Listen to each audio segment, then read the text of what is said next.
Bir hak görüngler. Wal haqqu yuqal. Hak diýilýän kim aýdylmaly bolar akim. Hi hak diýen zadyň basyrylmalymy? Ey yaşulla, ey 50 ýaşyň diýerler. Ey jawan dost. 3-4 ýyl, 5 ýyl, 10 ýyl mundan ozal nägat biziň türkmen ilimiziň içinde owadan nurany ýaşullar kentdi. Her mahallede aksaqqal ala sellili owadan hajylar çykardylar. Her köçelerden çykardylar. Näme diýip gülmegün şolar kemelmeli.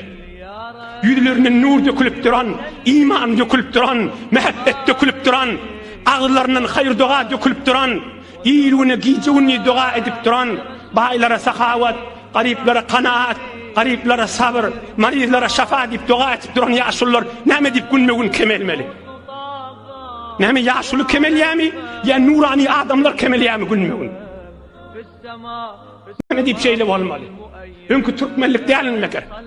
Bir pikretdi var, o wagtda näçe ýaşuly bardy, owadan nurani adamlardan. Indi näçesi bar?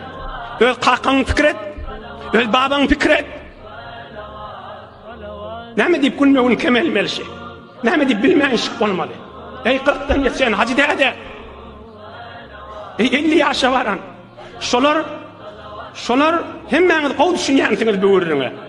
Şo ýaşullar hemme kişi ýokumlydylar. Azbes nurani, azbes mehabbetli, azbes diller dugali, azbes yürekleri saf, azbes halvatta halka dua ediyorlar. Hemme kişi yokumludy. Bir öýe dağı baranna aktyk çoğuluk deyip hemsaýele bilen hemme kişi hoşdaşy hajyk. Ahunne de ha öýdi. Ahunne. Bir sofi bir sadacı gezip beren adamlar imanlaryny mäkem